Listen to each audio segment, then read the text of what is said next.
Around the 2-minute mark of my last video, I basically said something to the effect of just because a person has their hands up and they want to ask a question, it doesn't mean you have to call on them. That statement caused me to receive numerous questions asking me to explain more. What a thing to say, right?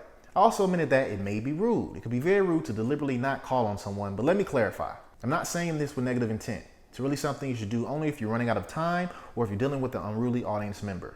I'm talking about the one who wholeheartedly disagrees with whatever it is you're presenting, and he or she will do whatever it takes to say exactly what's on their mind, no matter how it will come out. While it's ideal to let everyone speak, at times it may not be what's best. It may not be what's best for you because you sense that a certain person wants a verbal battle, and that may have a point to prove, which only satisfies them. It's your job to ultimately identify negative energy and do your best to not allow it to spread. What type of situations will force you to make this decision? An obvious answer would be controversial topics such as religion and politics. You should never have a keynote talking about these two, and if you do, good luck to you with that. But with that being said, you can also think that you have a great topic to talk about and someone in your audience can find the negative or controversy within it. This literally can happen with any topic. So what should you do in this situation? Let's take it back to the groundwork for a second.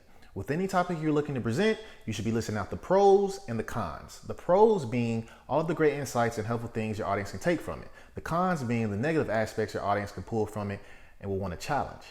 This can be hard because speakers love to believe that all of their ideas are great and everyone would agree with them, but that's rarely ever the case. First, because no idea is perfect, but second, and more obvious, it's in our human nature to disagree with one another. So it's up to you to sit down and map out possible pushback you may get for this topic and prepare for it, because no topic is immune to disagreements. So what if you account and prepare for disagreements, yet you still get caught off guard? What do you do when your audience member hits you with that question that you just weren't ready for, and maybe even be a little snarky about it? The first thing you have to remember is that always bring positive energy. If you meet negative energy with negative energy in the moment, it simply doesn't end well. Try to get an understanding of where they're coming from with the question. So you can do this by asking clarifying questions, literally breaking down the question to its simplest form so it can lower the controversy and get to the root of what they're asking. If that doesn't work, you can tell them to meet you afterwards and you can answer their question directly at that time. The latter scenario allows you to buy time and figure out a way to answer their question. It also gives them a few minutes to cool down. It may not go over smooth, but when you give it a try, it often works.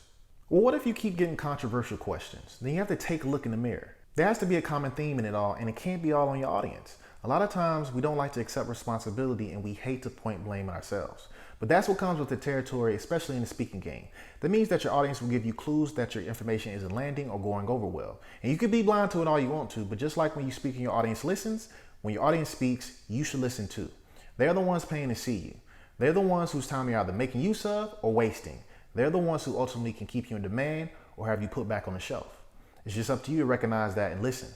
They give you all the clues in the world. You just have to pay attention.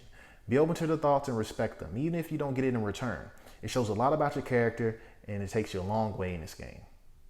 If you found this tip useful, please like it and share it. Comment on it as well and let me know what you think. Until next Monday, my name is Julian Leonard and this tip was brought to you by the J Leonard Group.